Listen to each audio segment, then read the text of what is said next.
pristato sporto medijų grupė Trendo Sports. Treneri, kaip komanda nusiteikusi rungtynėms su Šiaurės Makedonija? Padarėm išvadas, stengsimės nekartoti klaidų, kurios buvo padarytos Ispanijoje.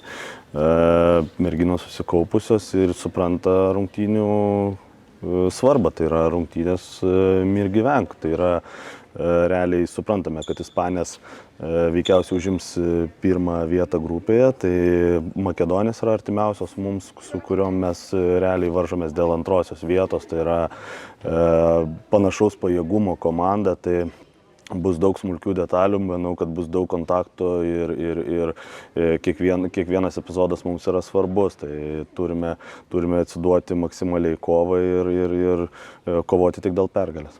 Pirmam ture buvo patirtas pralaimėjimas favoritė Ispanijai. Ko galima išmokti iš to pralaimėjimo, iš tų rungtynių?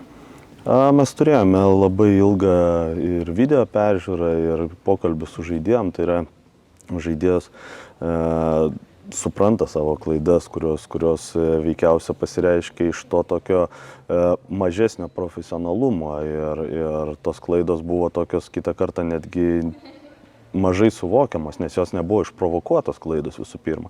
O žiūrint į taktinius sprendimus, tai daug buvo neįvykdytų, neišpildytų suplanavimų ir to pasekoje dar plus neišnaudoti metimai, neišnaudotos tos 100% progos ir susidėjo toks rezultatas. Ir tas aktyvus Ispanijos žaidimas, tai jisai nulėmė tą visą laiką aukštą tempą ir mes tiesiog neatsilaikėme prieš tą aukštą tempą.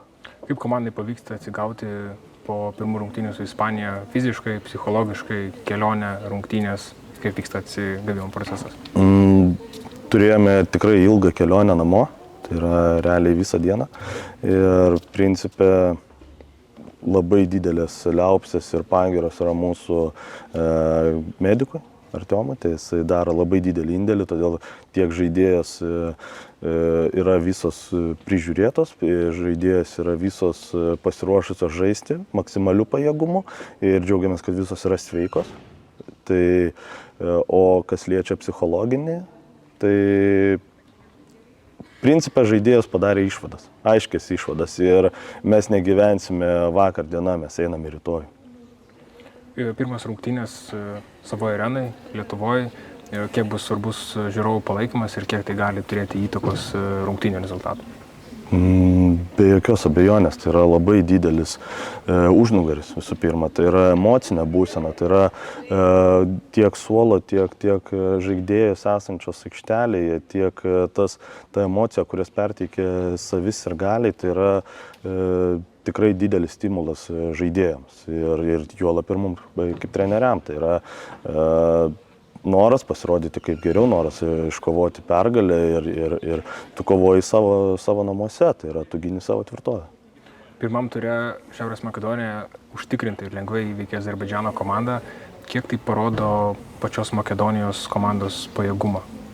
Žaidėjas, kurios kelios turinčios daugiausia patirties, tai yra ir čempionų lygos patirties, tai jos yra pagrindinė žaidėjas, bet tai yra visai kito stiliaus, visai kito pajėgumo rinktinė, kuri ženkliai skirsis nuo Ispanijos rinktinės, tai yra lėtesnė, daugiau propaguojanti pozicinį puolimą, o ne greitą puolimą ir turinti daug jaunų žaidėjų, kurios irgi neturi tokio didelio bagažo tiek puolime, tiek gynyboje. Tai mes ieškojame, mes bandysime pritaikyti tas jų spragas, tuos mūsų privalumus žaidžiant prieš jas.